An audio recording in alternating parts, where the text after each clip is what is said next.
Do you or someone you love struggle with stuttering and just want to know how in the world can I do something about it? Well, you don't want to miss this episode of lifestyle.org podcast. I'm here with Kim Ball, who's going to help us learn how to deal with stuttering. Don't go away.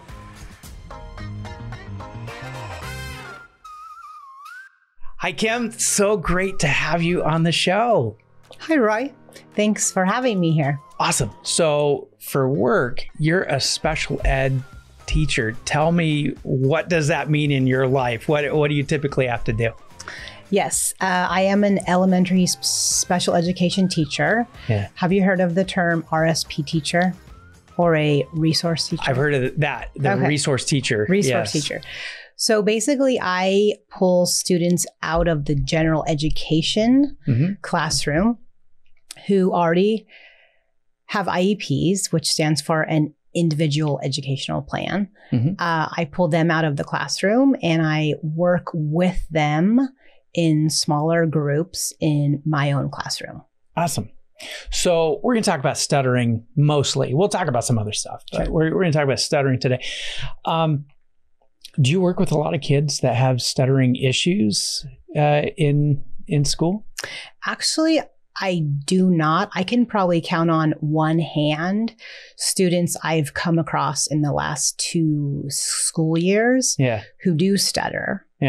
They're typically first, second, or third graders. Yeah.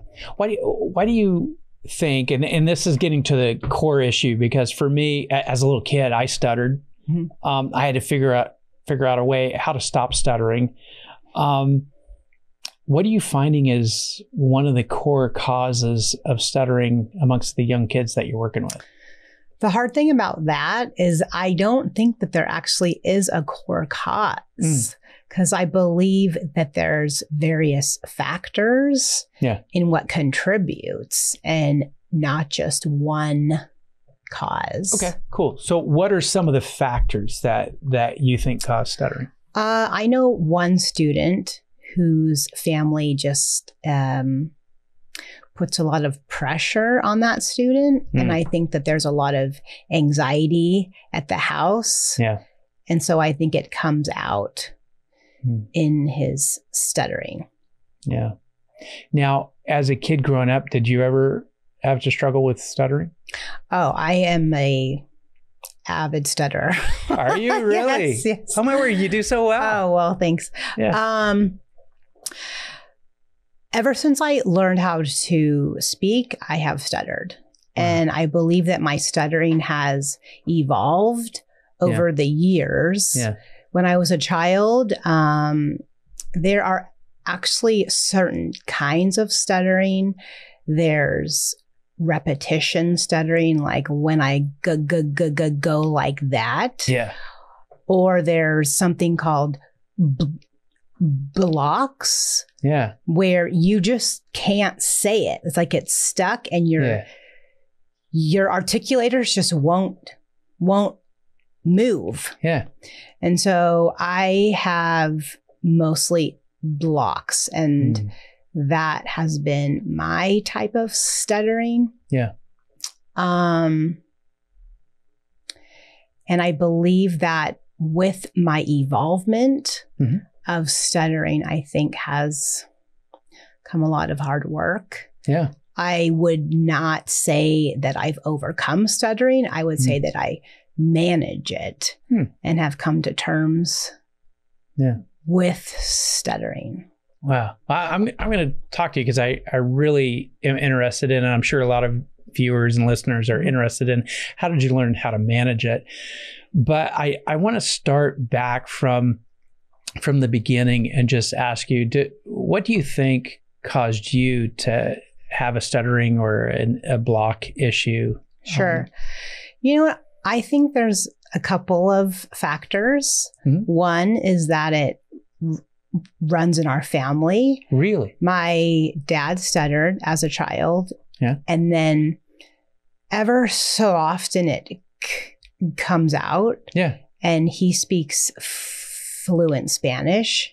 And he'll say when he speaks in Spanish that he stutters. Really? And then not when he's speaking English. No. Very rarely he'll do the repetitions. Yeah. But that's about it. Wow. And then I have an older sister and she stutters. She's more, I don't know the correct terminology of it, but she tends to not want to talk about her stuttering with others, and hers is a lot more mild. Yeah. But she just has like a lot of emotions that surround her stuttering. You bring up a good point, because I know myself as a kid when I was stuttering, and it wasn't that bad. I mean, people that knew me back then were probably saying, I don't remember you stuttering, but I remember, going through times where, especially when I'm trying to say it fast, I'm trying to get what's in my head out, I would stutter quite a bit, or I'd stumble over words, or I'd even skip words while I'm trying to say something. But for me, there was so much social stigma to, I just couldn't say it. I couldn't say it straight out. Beyond that, as a little kid, one of my issues, I couldn't say the letter R. And I'm in like second grade, third grade, and the teacher trying to help me to say the letter R, which is really difficult when your first name is Roy. And people are saying, what's your name? Roy, Warren? No, and so I recall my elementary school teachers trying to help me, just growl. And so I was like, Roy, and try to get it. And so there was not only a stigma with the fact that I couldn't say certain letter sounds like R, but then with the stuttering. And so for me personally, it led me to be quite shy. I was quite a shy young person, which would come as a surprise to many of our viewers today, that at any time in my life I was ever shy. But definitely as a kid, and it really stemmed around my inability to speak in the way that society thought was normal. And so I don't know if you found that in your own experience, or whether you're finding that with the people that you work with, that the social stigma is causing them issues with even trying to deal with it. What have you found? Absolutely. I would say as a kid, I completely identify with what you just said. Yeah. As a child, up until probably when I was out of high school, I was just very quiet by choice. And I think because it was so laborious to try to talk and to get my thoughts out, that it was just easier, a lot more painful to not talk. But then at the same time, you're not really known because you aren't communicating. Right. You just become the wallflower. Right. Yeah. But I don't think it was until I actually started college that I just kind of started like to bloom. But then I think even after that, I just continued like to bloom and bloom and bloom. Yeah. What were some of the things that you found helpful for you to bloom or blossom, as you say? Yeah. In actuality, I wouldn't say that I had started to take off, sadly, until probably like my late 20s into my 30s. Really? But because as a kid, I had done speech therapy. I had done speech therapy in high school, and I also did it in college. Yeah. They taught me a lot of strategies, like in terms of like slowing down, elongating all of your sounds and the vowels and such, which definitely help. Really? But I think in conjunction, I had actually started to go to therapy to talk about how I felt about stuttering. Oh, so not speech therapy, but going to more of a counseling therapy. More of a counseling setting, because I had so many emotions of how I had interpreted myself as someone who stutters, such as I'm not intelligent, or I can't do this, or I can't do that. And I just had a very low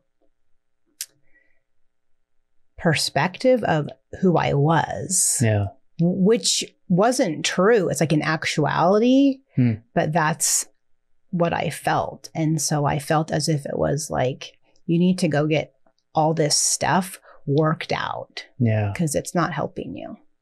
I totally see that, because for myself and others that I've worked with as well, there's something that happens when your perspective of yourself is less than positive that causes you to second guess what you're saying. So even while you're trying to communicate something, you're second guessing even before, between the words are in your brain and get to your mouth, there's this instant moment of second guessing to where you can't even say it, because even the words you're thinking, you're like, well, I don't know, what will people think? Or am I the guy to say it? Or people are going to think this is stupid, stuff like that. But I love the fact that what you've talked about, especially with the young person's setting of stuttering, not meaning that you're not intelligent. In fact, most of the people I've worked with who've had stuttering issues, whatever, it's, in my opinion, they're thinking too fast. Their thoughts are outrunning the speed that they can communicate verbally in a physical way.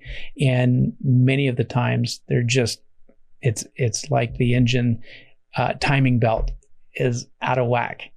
Because the brain is really speeding. So you are correct. Even the little kids in third grade might be making fun of a kid because he's trying to say something, and they're making fun like he's dumb. The reality is it's not equal to a level of intelligence. It's something emotional going on as well that is causing some blockages of communication.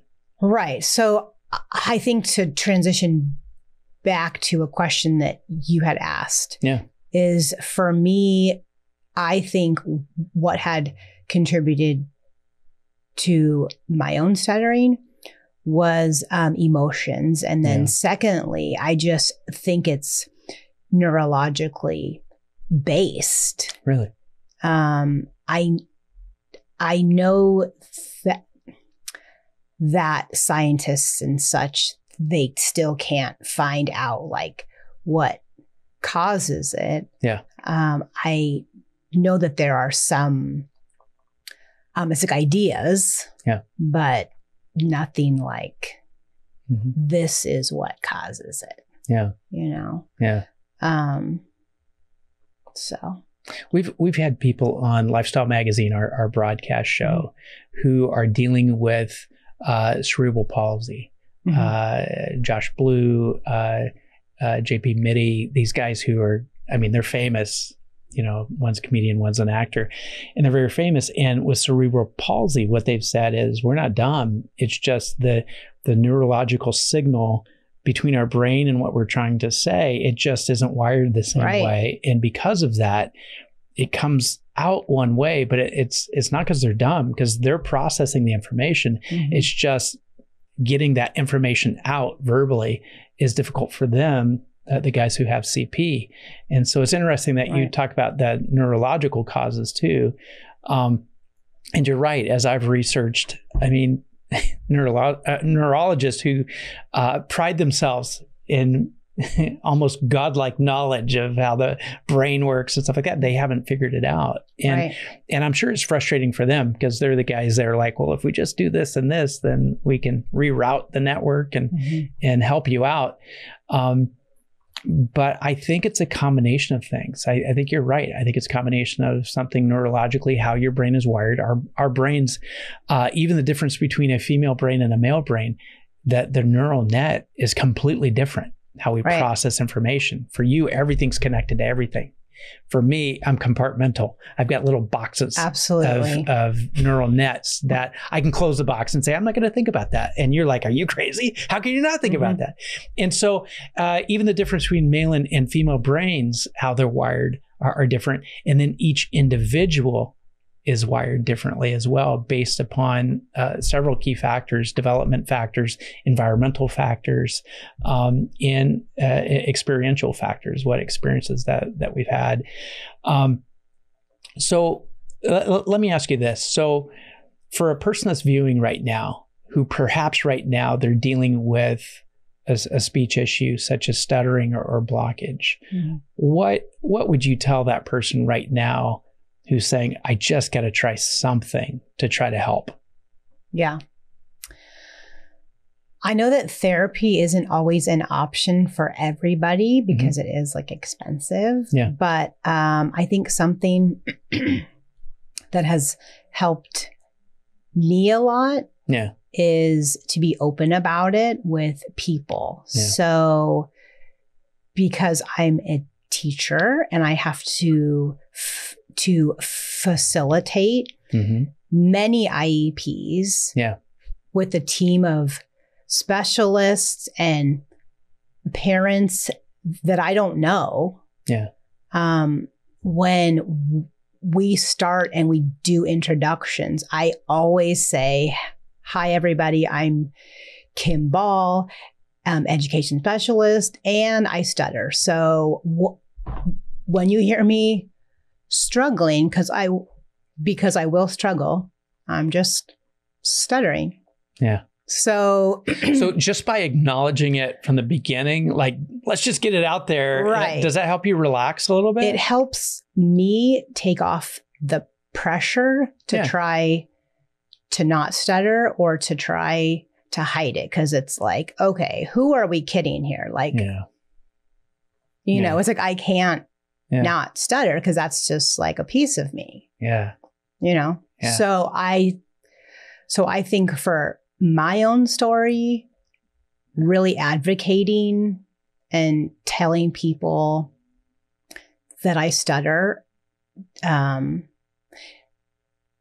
is like empowering as well. Yeah. Yeah. Do you ever have people come up to you and say, I stutter too? Or, you know what? Yes. And I remember I traveled, I believe it was to the country of Romania for something else. And one woman that I had met, she's like, oh, I stutter too. And she hadn't ever met another woman who had stuttered. Yeah. This is, if I know my stats right, this is typically a male-dominated issue. Yeah, exactly. Sure. Is it 4 out of 5 people who stutter are males? Is something that like that? Mm-hmm. Wow. Or 4 to 1. Yeah. Mm-hmm. Yeah. That's crazy. Yeah. So it's predominantly the same thing. Sorry. No, I'm no mathematician, so I don't know. But yes, it in either case, it's much more prevalent in men, kind of like color blindness is more prevalent in men. This is something more prevalent in men as well. So yeah, it's got to be unique to find another female, you know, who says I'm dealing with this as well. Yes. And I remember like it was yesterday when I did speech therapy in college, my clinician had brought in another gal who stuttered, and she was also in the graduate program to be a speech therapist. And she started out just like purposely stuttering very severely. Wow. And then she stopped and she used all of her like strategies. Yeah. And I thought, that is like so amazing. And then after that point, I thought that is the first woman that I had ever met who had stuttered. Yeah. And then I thought, you know what? I'm changing my major in college and I'm going to go to school to be a speech therapist. And so I'm actually, I did. Yeah. And I graduated with the BA in Communicative Disorders. And then I went on to graduate school. And then I found out, well, actually, I don't actually want to do this. Yeah. So I kind of took a detour. Well, it's funny you should say this because, this other woman, she went into saying, look, I'm passionate about this because I know the struggle. I'm empathetic. I'm not simply sympathetic. Right. I'm empathetic. And so I find a lot of times when people are looking for where's my calling, what am I called to do? What's my life purpose? It is much easier to follow the path of what has been my struggle and have I found a solution for it. And once I find, like you call them, strategies or solutions for what this is, I feel like I'm really helpful to the people around me. And that's where your inner joy comes from and where your passion truly is fueled by saying, I really have a key to helping people who are struggling. But where it comes into dissonance is when you're like, yeah, but that's just not my passion of the day-to-day, what I have to do. So what's really cool is you've taken a look at your life and your education and said, but there's still a group of people that I can help deeply. And from my bird's eye perspective, what I see is you're working with a lot of kids who need to know someone cares, who needs to know that the special ed teacher is empathetic and sympathetic, that probably many of those kids that you work with desperately need therapy because of something that's going on in their home situation that's completely out of their control. And so I can see why you were led into your profession, because you are making a difference, because you are highly empathetic to these kids needing to have someone to talk to just to be able to get over whatever is their blockage. It may not be a language blockage, but it may be, a learning blockage of some sort, just simply because they need to know someone's there that cares about me. One of my favorite stories is we have a speech therapist in our district, and she's at the high school, and she had contacted me a couple of years ago, and she's like, hey, I have a student who stutters. Would you be willing to come and talk to him? And I was like, yeah, sure. So I came over and I just kind of shared my story, and then he could ask questions. Yeah. And he asked questions of like, did you have problems in trying to find a job, in dating? Because he's looking at all the future and big it's just like decisions. These are fearful thoughts. Yeah. That I mean, any person has, not only people who stutter. Yeah. So it's just kind of like compounded too, of like, will I ever find anybody? Will I ever find a job because of my stuttering? Yeah. So I think it's really unfortunate that most of us, if not all of us, view life as if people will only accept us, love us, invest in us if we are in some form of perfection. If we look a certain way, if we sound a certain way, if we're able to do certain tasks or be the highest scoring player on the team. I think it's really unfortunate that we put that on ourselves because the reality is, if we knew what everyone else was struggling with in the area of acceptance, we'd realize we're never alone. We're definitely not alone in the fact that everyone is going through self-doubt, these challenges of whether we are enough in who we are and what we do and how we do it. And so, I mean, what a great place where you're working at with kids to help them understand they're not alone. Thank you. Yeah, it's really good. We only got about 3 minutes. And so I want to add, I know it's the fastest 28 and a half minutes of your life. I wanted to ask you, you mentioned strategies before. And I know as I've worked with other people, talked with other people who have language blockages and stuttering issues, part of their strategies included just increasing their vocabulary, because sometimes they're trying to say a word and it's not coming out. And in their mind, they shift they're like, well, here's a synonym. I'm just going to use this synonym. Right. And it comes out because they somehow have a blockage for that word. Is that a strategy you've used before, or that you know of other people that are using it? I struggle still with words that start with M. Really? So oftentimes I will say, let's go to see a film, or go instead of see a movie to the theater, like instead of being like, hey, let's go to the movies. Yeah. Oh, that's great. I don't know if like that would be considered like a strategy. Yeah. Well, what are some of the other strategies that you use that are effective? Strategies, I would say definitely deep breathing helps, like to calm down. It's like your system. Yeah.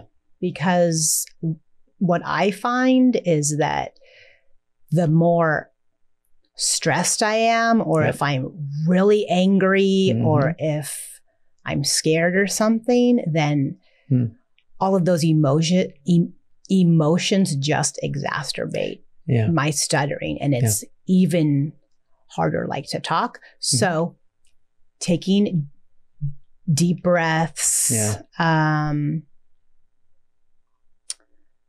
let's see, I would say kind of like extending your sounds so you just slow down. Yeah. And it's not rush. Yeah. Those are great. I found, especially when I was just getting out of college and grad school, especially when I was nervous up front talking, which is funny. People laugh now because they're like, you're just so comfortable, and you've got cameras on you and stuff like that. I didn't used to always be that way. I would find my language, how I was communicating was just different. And even the sound of my language was just forced and stuff like that. I found that once I started either looking at the camera and thinking this, or looking at the people that I'm talking with and saying this, and truly mean it from your heart, that I care about you, and I care about you more than me. And ultimately, I say, when I look at the camera, I always say, I love you. And I envision someone on their couch watching the program who needs to be loved. And the moment that happens, everything about me relaxes, because it's not about me anymore. It's about the person on the other side. Yeah. You've been an incredible interview today. And thank you for your work, and thank you for everything that you're doing to help these young people be cared for, and to help them in more ways than just speech. But what we talked about today is very helpful to our viewers, and I really appreciate your time today. Thank you. There's so much to say, but such a small amount of time. That's right. We'll have to have you back. Okay. Awesome. And thank you so much for joining us today for this conversation. If you'd like more tips of how to live your best life and have the highest levels of success, please join us at lifestyle.org. Go on the journey. We've got broadcasts, we've got podcasts, we've got blogs, we've got tons of resources for you to live your highest and most successful life. So join us at lifestyle.org. We'll see you next time.